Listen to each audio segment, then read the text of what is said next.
저는 읽으신 본문을 중심으로 생명의 떡과 생명의 피가 되시는 예수님, 이와 같은 제목으로 말씀을 전하겠습니다. 사복음서를 보시면 예수님이 행하셨던 많은 행적이 나오는데, 그 중에서도 가장 많은 인원들이 함께했던 대규모적인 이 기적의 이야기를 얘기하라고 하면 오늘 본문 전에 바로 나오는 오병이어의 기적이다라고 말씀드릴 수 있을 것입니다. 남자만 5천 명이고 그 안에 아이들까지 하면 아마 수만 명의 사람들이 예수님을 따라 나섰을 것입니다. 우리 1, 2, 3부 뭐 다음 세대국 아이들 청년부까지 다 동원된 우리 PWC 작년 10월 달에 누리공원에 수만 명이 모여서 아마 그와 같이 많은 군중들이 예수님을 따라다녔는데 아무도 먹을 거 가져온 사람이 없어요. 어린아이 하나가 오늘날로 하면 김밥 2줄 하고요, 생선 김밥 5줄하고 생선 2마리인데 막 김밥 5줄 그리고 참치캔 2개. 예수님은 그것도 감사하다, 아무것도 도움이 안 될 것처럼 보였지만 하늘 우러러 하나님께 축사하셨다, 감사하시고 제자들에게 335 모인 모든 군중들에게 나눠주라 했더니 그거 먹고 배가 부르고 모든 사람이 배불리 먹고도 12바구니가 남는 초자연적인 기적이 일어났습니다. 그러나 항상 이런 기적 뒤에도 후유증인데, 어떤 후유증이냐면 또 보여달라는 것입니다. 그런 기적 또 보기를 원합니다. 그래서 오늘 본문 전에 요한복음 6장 26절에 보니까 너희가 지금 나를 따르는 것은 먹고 배부른 까닭이다. 그러니까 모여서 요청하는 건 뭐예요? 또 떡 주세요, 또 기적 보여주세요. 예수님은 지금 한 끼 때우고 끝나는 그런 떡과 관련된 말씀을 주시는 것이 아니라 오늘 본문의 내용이 뭐예요? 영원히 먹고도 배고프지 아니하는, 아니 영생할 수 있는 생명의 떡을 너에게 주기를 원하는데, 그 떡이 바로 하늘로부터 우리 가운데 오신 하나님의 아들 예수 그리스도다, 이것을 전하고 있는 것입니다. 할렐루야. 옛날에 한국에 기독교가 처음 들어왔을 때 있었던 일인데, 이제 초신자예요. 예수 믿은 지 얼마 안 됐는데 장로님 댁을 찾아갔어요. 장로님 계십니까?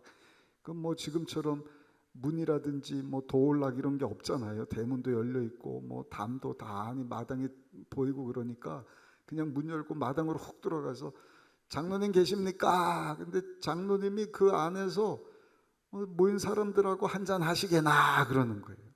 그 저기서도 장로님도 한잔 하시죠. 초신자가 깜짝 놀란 거예요. 아니 교회에서 우리한테는 술 먹지 말라, 담배 피지 말라 그러면서 자기네들끼리 술 먹고 앉았네. 자기 생각으로 오해를 한 거예요. 그 안에서 성찬 예식을 하고 있었던 것입니다. 포도주 한 잔 드시죠. 장로님도 한 잔 드시죠.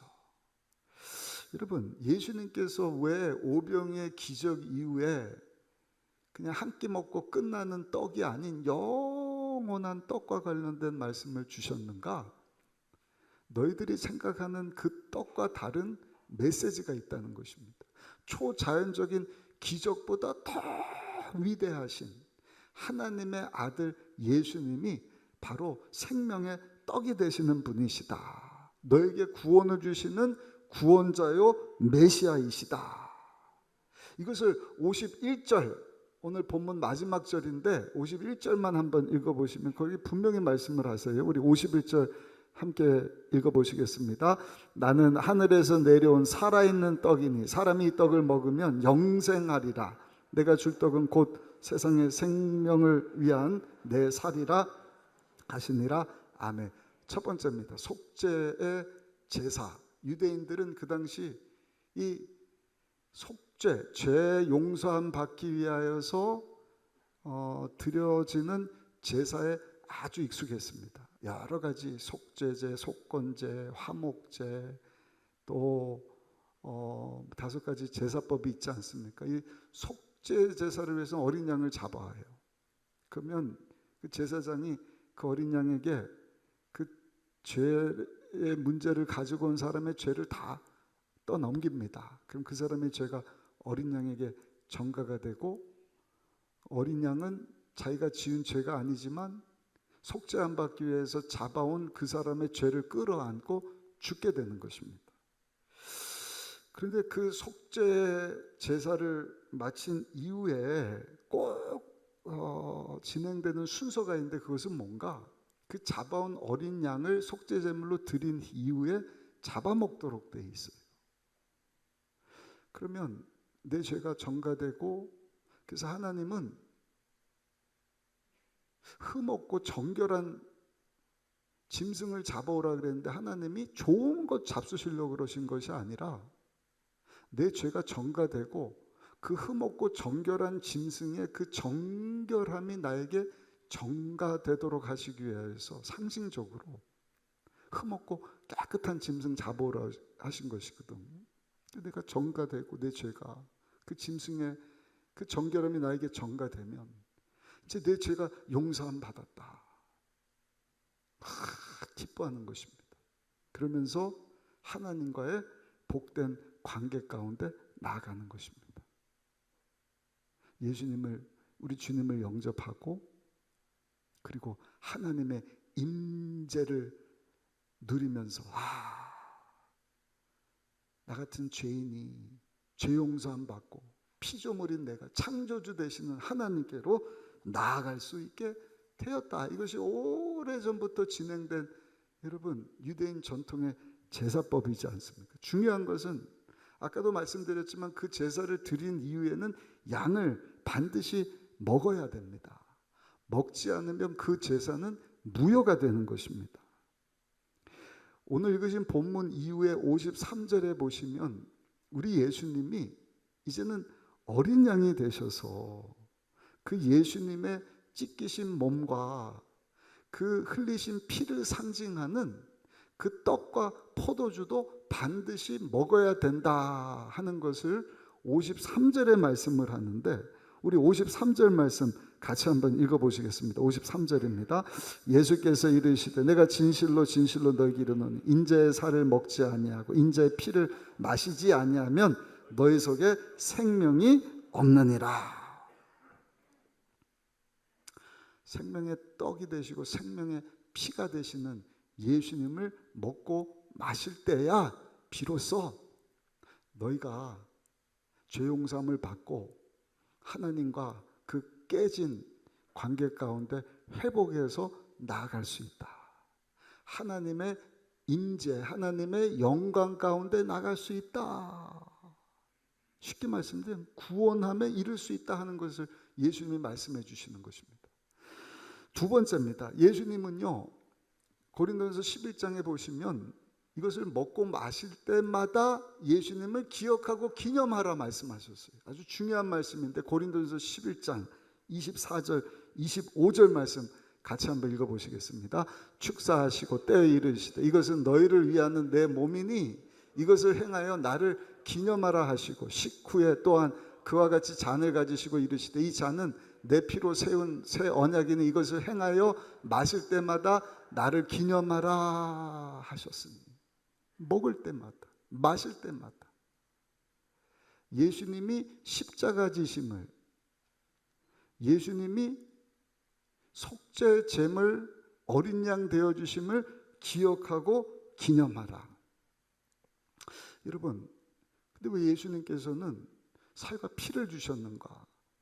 떡과 포도주를 주시면서 먹고 마시라 행할 때마다, 그리고 예수님을 기억하고 기념하라 말씀을 하셨는가? 우리 주님과의 관계와 관련된 말씀입니다. 떡을 먹는다는 것은요, 살을 나누는 것입니다. 우리 남녀가 사랑하면 그 사랑을 이루는 결정적인 예식이 뭔가요? 결혼식이지 않습니까? 양가 부모를 떠나 남자 여자가 한 몸을 이루게 되는 것. 성경에 보면 둘이 한 몸이 될지니라, 이건 두 사람만 아는 신비로운 일입니다. 육체의 결합, 육체의 연합, 이건 우리나라뿐만 아니라 전 세계 모든 민족이 신성시하는, 아주 소중히 여기고 존중하는 문화이지 않습니까? 결혼 예식을 통하여서 하나 되는 것 같이 예수님의 몸을 상징하는 떡, 오늘 이 성찬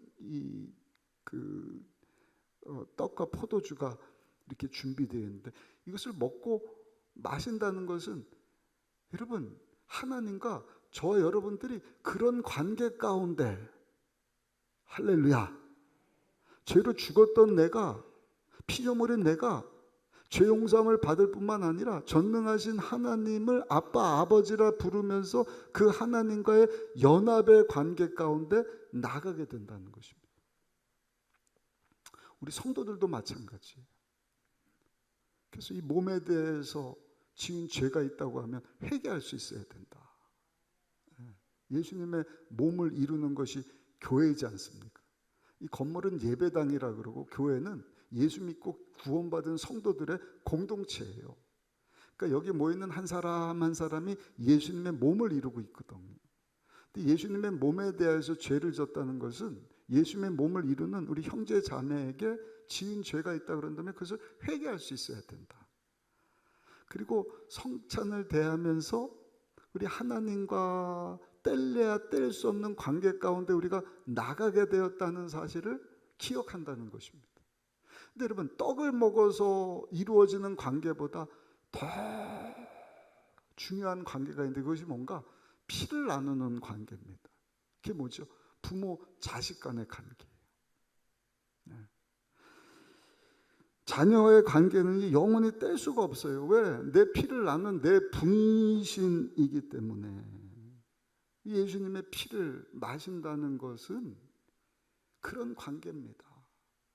하나님과 자식과의, 하나님과 아들, 딸의 관계 가운데 우리가 나아가게 된다는, 그러니까 하나님과 뗄래야 뗄 수 없는 관계. 그래서 56절 말씀도 우리 한번 읽어보시면 56절에 이렇게 말씀을 합니다. 내 살을 먹고 내 피를 마시는 자는 내 안에 거하고 나도 그의 안에 거하나니. 할렐루야.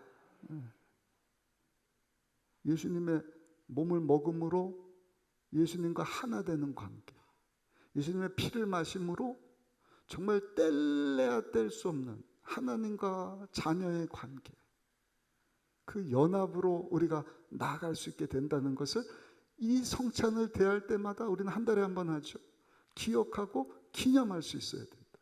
이 놀라운 관계에 대해서 사도 바울 로마서 8장에 보니까 그 무엇도 그 누구도 끊을 수 없는 관계다.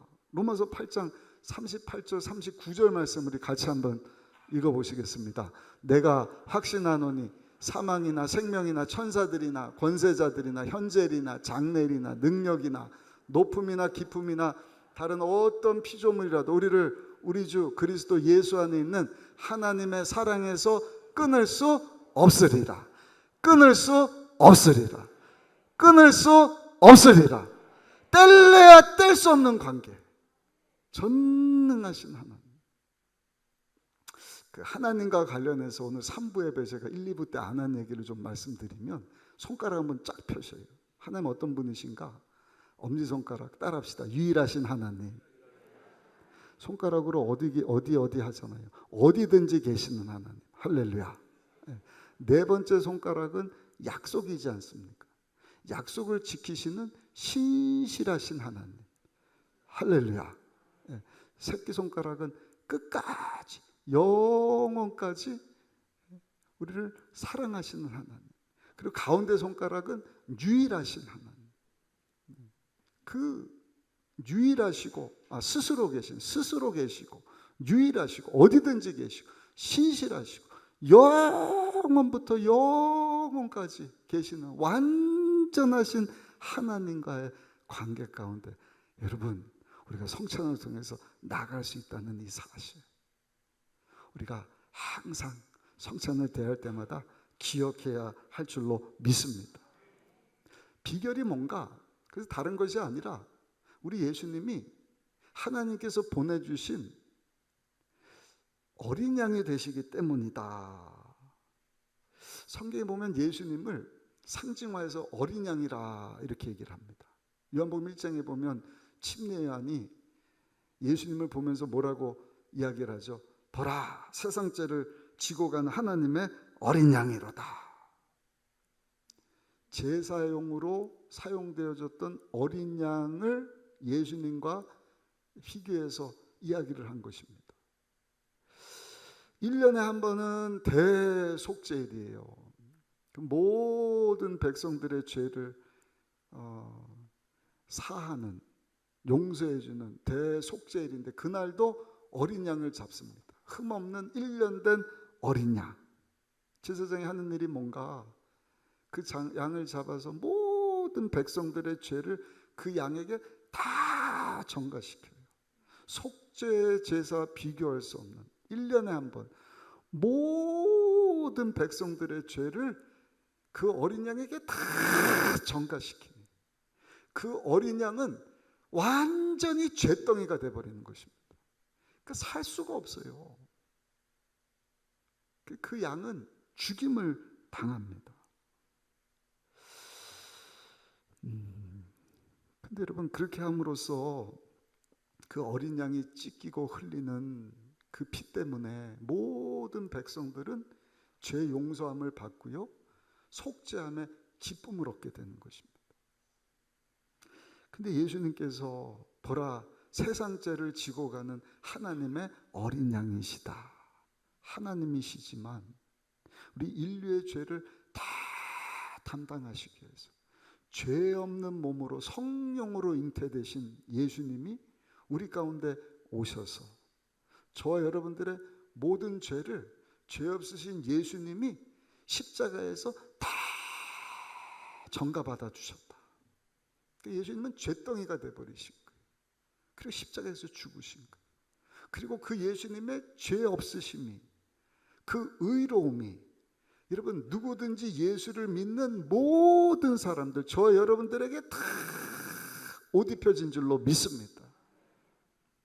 그러니까 잘나고 똑똑해서가 아니라 예수님이 죄 없으심이 나의 죄를 대신하였음을 내가 믿음으로 말미암아 그 예수님의 의로우심이 우리에게 전가되었다는 것입니다.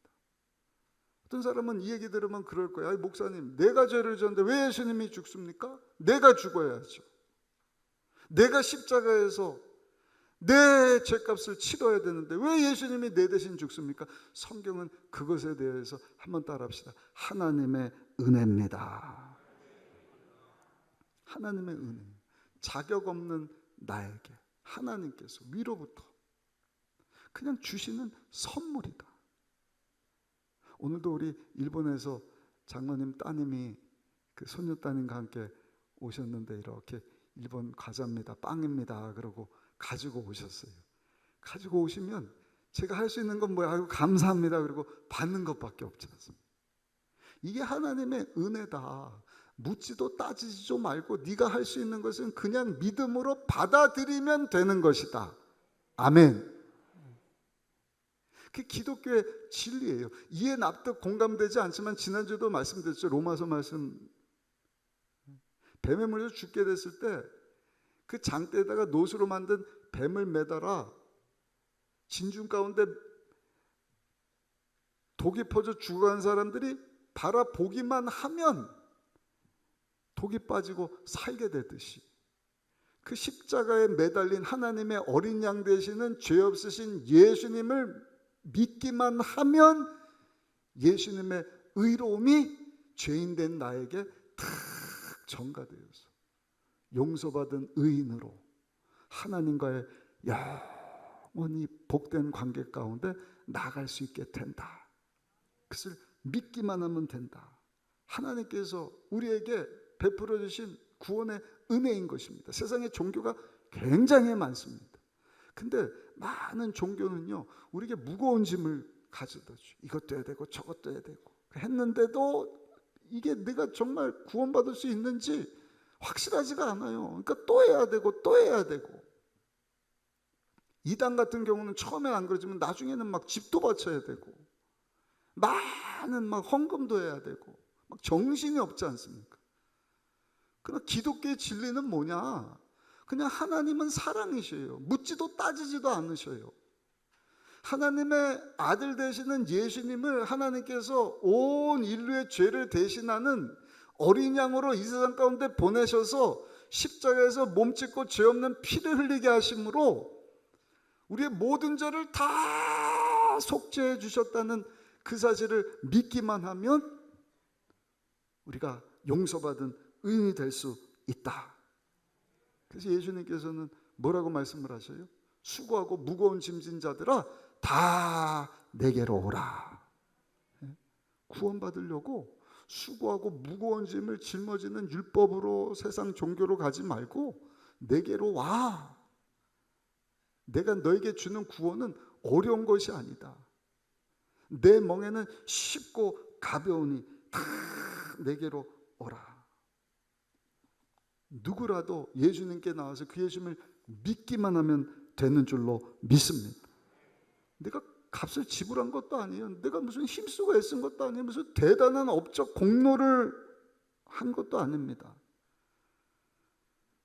자격도 없어요. 그냥 하나님께서 주시는 선물인데 내가 믿습니다 하고 영접할 때 하나님의 임재 가운데 그 놀라우신 유일하시고 어디든지 계시고 신실하시고 영원하시고 스스로 계시는 하나님과 복된 교제 가운데 우리가 나갈 수 있다는 것입니다.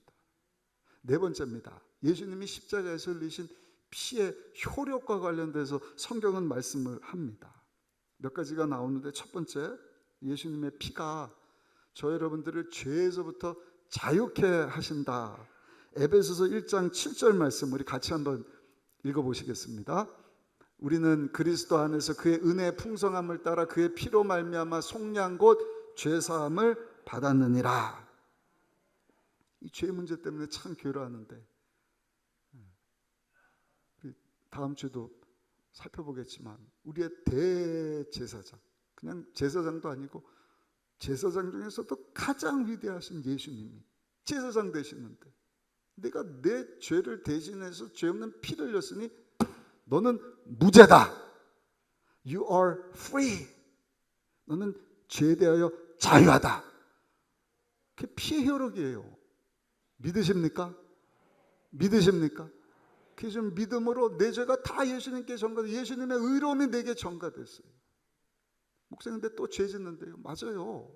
세상에 살면서 사단 원수님이 죽이고 도적질 멸망시키려고 온갖 유혹을 하고 공격을 하고 우리 부패된 타락한 여러분 이 속사람 이 죄의 습성 때문에 우리가 쓰러지고 넘어져요. 그러나 그때마다 우리가 해야 할 것은 예수님의 찢기신 몸과 피를 의지하면서 그 피의 효력을 의지하면서 하나님 내가 또 쓰러지고 내가 또 죄를 졌는데 그 피로 나를 씻어 주옵소서.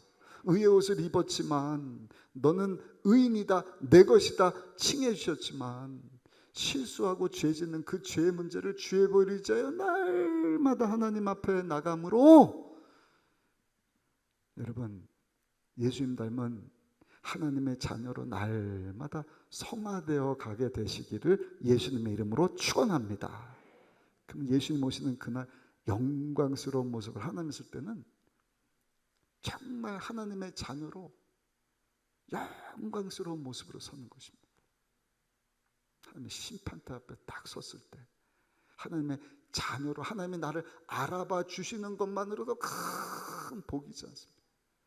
피조물인데 죄인인데 예수님 나 대신 어린 양이 되어 내 죄 문제를 해결하는 걸 내가 믿음으로 의인이 되고 힘들고 어렵지만 쓰러지고 죄짓고 그렇지만 피의 능력을 의지해서 내가 또 일어섰습니다. 주님 닮은 모습으로 힘쓰고 애씁니다. 우리 주님은요 그것을 귀하게 보시는 거예요. 그리고 그것 가지고 해달 별의 상급으로 우리에게 주시는 것입니다. 또 한 가지 피의 효력은요 죽음에 대해서 자유하게 하십니다. 죽음의 두려움에 대해서 모든 사람이 죽음의 공포 앞에 내가 병들어 죽는 거 아니야. 아침부터 눈 뜨면 어디 아픈 데 없나. 약을 먹으면서도 이래갖고 내가 10년 살 수 있을까? 20년 살 수 있을까? 사고로 죽지는 않을까? 나이가 이제 막 90, 100살인데 죽지는 않을까? 근데 예수 믿고 구원받은 사람은요, 이 죄에 대해서 두려움이 없어요. 자유합니다. 왜? 예수님이 십자가에서 우리 대신 죽어주심으로 저 여러분들로 하여금 이 죽음에 대해서 자유케 하신 줄로 믿습니다. 그 다음 주일 부활주일이지 않습니까? 죽고 끝난 것이 아니라 3일 만에 사망 권세를 이기시고 부활의 몸을 입고 다시 살아나셨다. 다시 살아내신 예수님이 부활의 첫 열매가 되심으로, 여러분 그 예수님을 믿어 하나님 자녀된 저 여러분들도요, 죽고 끝나는 것이 아니라 반드시 부활의 몸을 입고 영광스러운 모습으로 다시 살게 되는 줄로 믿습니다. 뿐만이 아닙니다. 가난 저주에 대해 있어요. 고린도후서 8장 9절에 부유하신 예수님이 가난하게 되시고 죄 때문에 임한 모든 가난 저주를 우리 예수님이 다 담당해 주셨다. 할렐루야.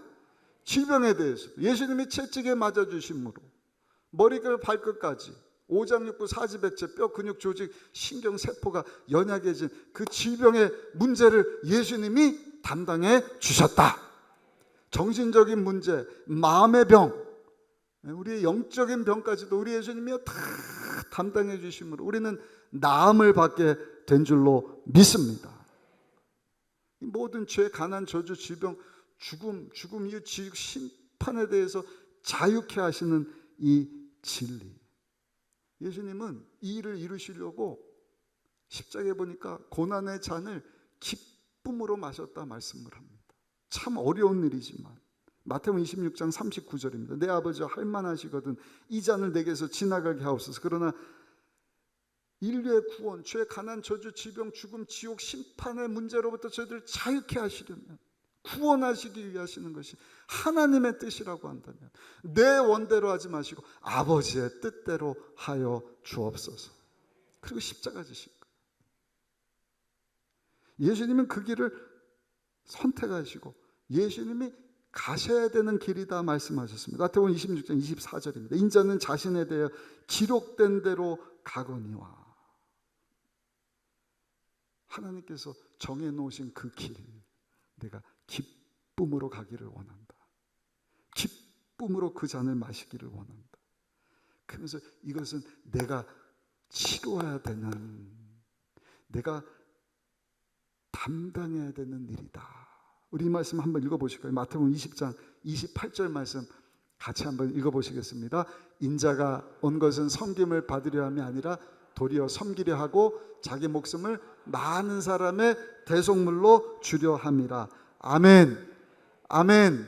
그것이 우리 예수님이 십자가에서 몸짓고 피 흘려주신, 고난의 잔을 마시고 고난의 길을 가시고 기쁨으로 그 값을 치러주신 십자가 사건인 줄로 믿습니다. 마지막 5번째입니다. 그러면 이 성찬을 우리가 대하게 되었는데, 이 성찬을 먹고 마실 때마다 예수님을 기억하고 기념해야 되는데, 우리가 어떠한 자세로 성찬을 대해야 할 것인가? 예수님이 우리에게 정말 값진 구원을 허락하시려고, 죄가 없고 하나님이심에도 불구하고 십자가에서 어린 양 속죄 제물이 되사 우리 대신 잿더미가 되시고 모든 죄, 가난, 저주, 질병, 죽음, 심판의 두려움을 다 담당하시고 우리를 자유케 하셨어요. 할렐루야. 그 예수님을 믿음으로 하나님과 복된 관계 가운데 나가게 하셨단 말입니다. 그럼 그 예수님을 우리가 기억하고 기념할 때 어떠한 마음가짐으로 성찬을 대해야 할 것인가? 이런 얘기가 있습니다. 어떤 남편이 있는데 무슨 이유인지는 모르겠어요. 자기가 아내가 있음에도 불구하고 옆집 아내를 더 좋아해요. 문제가 큽니다. 그러니까 이 남편 아내가 막 너무너무 괴로워하는 거예요. 그러다 어느 날 꾀를 냈다 그래요. 옆집에서 얻어온 김치를 딱 갖다 놓고 여보 내가 만든 김치인데 이 김치 좀 먹어봐요. 그랬더니 남편이 불같이 화를 내. 이게 김치야? 아이고 맛대가리도 없네. 이렇게 짜! 막 짜증을 내고 김치에 대해서 막 투정을 부리는 거예요. 그 다음 날은요 자기가 만든 김치를 딱 남편에게 주면서 여보 이거 옆집 아줌마가 가져다 준 김치야. 한번 드셔보죠. 했더니 남편이 이야 이게 김치지. 김치는 이런 맛이어야 돼. 여러분 자기 마음 가는 대로요 입맛도 바뀐다 그래요. 중요한 의미가 있지 않습니까? 성찬을 대하는데 오늘 예수님의 찢기신 뭔가 살이 무엇인지를 예수님이 우리에게 전해주셨는데 여러분 그 예수님을 먹고 마실 때 그냥 먹고 마실 것이 아니라 그 예수님의 찢기신 몸과 피의 의미를 우리가 기억하면서 성찬을 대해야 할 줄로 믿습니다. 떡은요 구경만 해서는 안 돼. 아, 이 사람도 떡 먹네. 아, 여기 뭐 떡 뭐 맛있게 준비됐네. 아니요. 떡은 먹으라고 있는 것입니다. 먹음으로 내가 누려야 돼요. 예수님이 나 대신 몸을 찢겨주셨다. 죄 없는 피를 흘려주셨다. 그 예수님을 먹고 마심으로 내 죄가 용서함을 받을 뿐만 아니라 다시금 하나님과 그 복된 관계, 교제 가운데 들어갈 수 있게 되었다. 뗄래야 뗄 수 없는 연합의 관계. 할렐루야. 피조물인 우리가 하나님을 향해서 아빠, 아버지라 부를 수 있는 이 관계. 너무 귀한 일 아닙니까? 한 번만 먹어서는 안 되고 계속 먹어야 돼. 아침 먹고 그 다음날 안 먹는 게 아니라 계속 아침, 점심, 저녁 우리 육을 위해서 먹듯이 우리가 이 성찬을 대할 때마다 몸짓고 피 흘려주신 하나님의 어린 양 되시는 예수님을 우리가 기억하고 기념해야 할 줄로 믿습니다. 그러면서 내 영광이 아닌 나를 구원으로 인도하시기 위하여 나에게 은혜 베풀어 주신 하나님께 영광을 돌리는 것입니다. 영광, 영광. 우리 하늘나라 가면 하나님께 영광을 돌리게 될 것입니다. 우리 주님과 교제하면서 완전하신 하나님과 교제하면서 하나님께 영광. 영광이 뭔지 아시죠? 영광은요 하나님이 하나님 되심을 선포하는 것입니다. 그러니까 예배도 찬양도 하나님이 하나님 되심을 찬양하고 예배 드리는데 그냥 시간 늦게 나올 수가 있습니까? 찬양할 때 그냥 남이 박수니까 박수 칠 수 있습니까? 아니잖아요. 금메달 딴 선수가 금메달을 받을 만한 사람이기 때문에 우리는 그에 합당한 박수를 보내드리는 것입니다.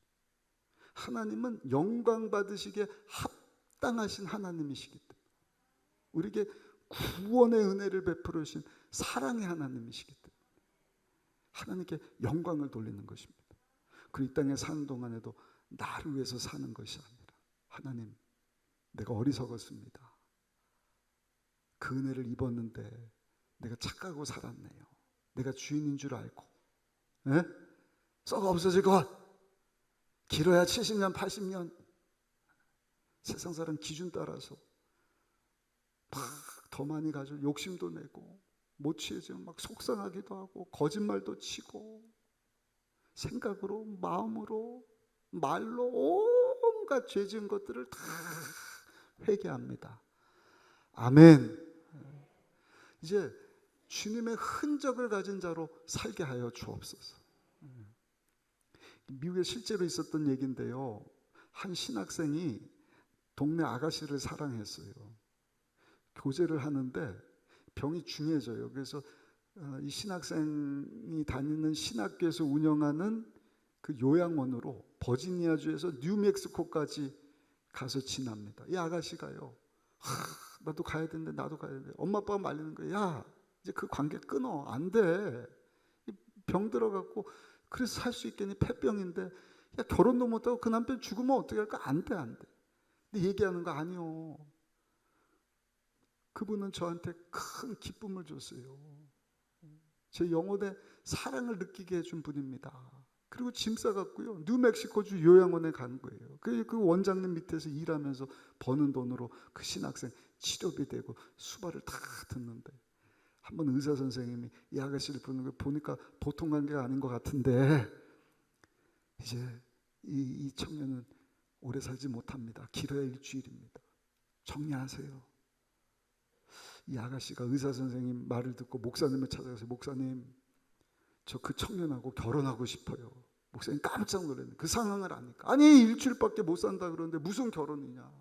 아니요, 결혼해서요, 그분의 이름이 나의 이름 되기를 원합니다. 미국은 결혼하면 남편 성을 따르거든. 그리고 그분의 흔적을 가지고 저는 살기를 원해요.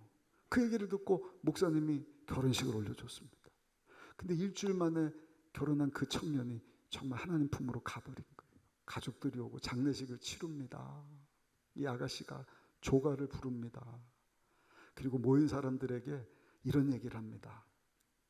사랑하는 내 남편은 주님의 부르심을 받았지만 이제 우리 남편의 이름을 가지고, 우리 남편과 일주일 동안 교제하면서 내게 남겨준 그 흔적을 가지고 여기 오는 모든 사람들을 제 남편처럼 모시고 모든 사람의 어머니처럼 섬기는 삶을 살겠습니다.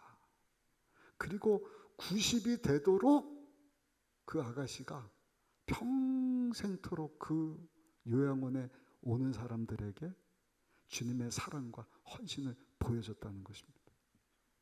사랑하는 성도 여러분, 성찬을 어떻게 해야 되느냐? 우리 예수님을 모셔드리고 예수님 닮은 모습으로 주님을 지닌 흔적을 가지고 우리가 살아야 할 줄로 믿습니다. 아무리 힘들고 어렵지만, 괴로운 일도 당하고 낙심도 당하지만 우리가 또 일어나는 것입니다. 아멘. 그리고 피의 효력을 의지하면서 그 죄와도 싸우고 가난 저주와도 싸우고 질병과도 싸우고, 믿는 자들 이런 표적이냐, 아픈 자에게 손을 얹고 기도한 즉 나으리라. 아멘. 육신의 말에 정신적인 어떤 병, 예수님 오시는 그날까지 죽음에 대해서 두려워하지 마셔요. 다 죽습니다.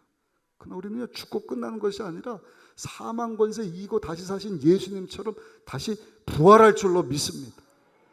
그리고 영원한 지복을 누리는 거예요. 하나님의 영광 가운데 나가서 그 사모했던 우리 주님과 영원한 관계를 누리면서 사는 것입니다. 성찬을 대할 때 주여, 내가 회개함으로 우리 주님을 다시 한번 산 가운데 모셔드리기를 원합니다. 주님과의 그 깊은 교제 가운데 나가기를 원하오니 내 영광이 아니라 주님의 흔적을 가지고 주의 영광 위에 살게 하여 주옵소서. 다음 주 부활주일입니다. 혼자 오지 마시고 초청해서 예수님이 필요한 우리 가족들 또 도전하는 것입니다. 우리 주님은 그것만 보시는 거예요.